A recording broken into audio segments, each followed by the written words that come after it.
Hello there. So I posted on Tumblr maybe a week or so ago about an exchange I had with a Star Wars fan around the time that I think the first trailer for The Force Awakens had come out. And basically I was asking why Chewbacca looks the same age in that trailer as he looked in the original trilogy. Basically a Star Wars fan came to me on Skype and told me, perhaps not in the most courteous manner possible, that Wookiees apparently live for hundreds of years. And this apparently has been part of the Star Wars mythology since the early 80s. He was a bit sort of annoyed about the fact that I didn't know this already and refused to tell me exactly where this information had come from. Wording he actually used was, "I'm not going to spoon feed information to you." I was like, well, you just told me Wookiees live hundreds of years. What's that if it's not spoon feeding information?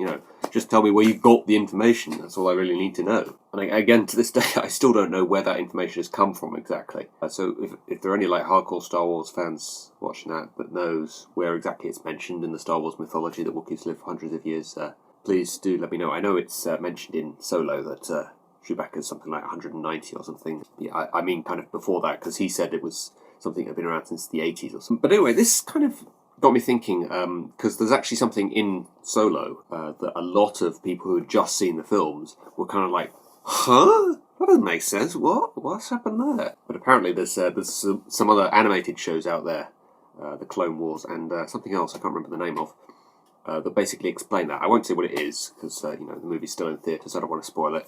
But anyone who's seen the movie will probably know what I'm talking about. And basically, I'm kind of on the fence about things like this, because I've seen a lot of reviews. People are basically sort of asking the same thing. Oh, well, that doesn't make sense. And people in the comments are like, "Oh, have you not seen the show? It's explained in that." That kind of sort of has me sort of wondering: is that okay? Does that make it forgivable?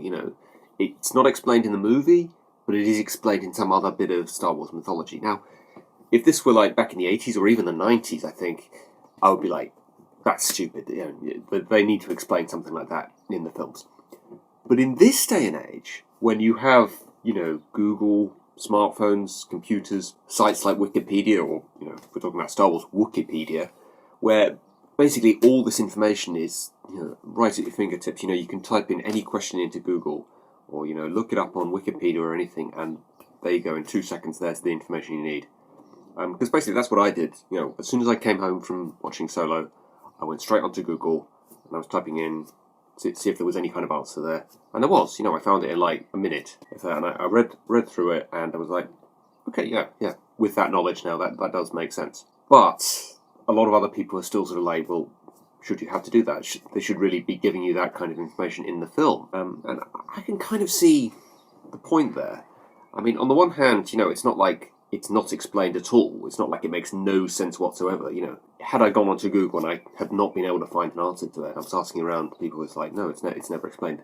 Then I would be like, right, that's stupid in that case. But the fact that there actually was an answer out there, even if it's not in the film, well, that's at least something. It's kind of a glass half full, half empty sort of thing. I've always tried my best to try and be a glass half full person. Okay, it's not explained in the film, but there is an answer out there somewhere. And in this day and age, it's not hard to find that answer. I'm really not sure what to think about this, because at the same time I do sort of understand these people that still have a problem with it. The basic principle of it should be explained in the film. I'm kind of wondering what you guys think. Do you think, things like that need to be explained in the film? You shouldn't have to go off and do excessive research into whatever it is. I mean, people are saying about this, oh, you have to watch the show to understand it. That's stupid. Well, you don't have to watch the show. You just need to find the information necessary. I have never watched the show in question. I've just seen the information, and I just read through that information. And I was like, yeah, okay, that makes sense. I didn't actually need to watch the show. That was an easy enough thing to do, but at the same time, I still kind of understand, the basic principle of, you shouldn't have to do that. Plus, I still didn't understand it while I was watching the film. I had to wait until I got home, to understand it. Perhaps that's an issue as well. People don't like the idea of not understanding something until they've got home and looked it up. It's not like you can. If you're watching it at home, I suppose you can just pause the film, look it up on your phone or your computer and everything, and then just go straight back to the film once you've got your answer. But if you're watching it in a theatre, you can't do that. If you guys have any kind of opinions about this, it's not even necessarily a Star Wars related thing. This could apply to anything, I think, in modern media, which has a large kind of mythology of some kind. If it's explained somewhere, does that make it okay, or does it have to be in the film?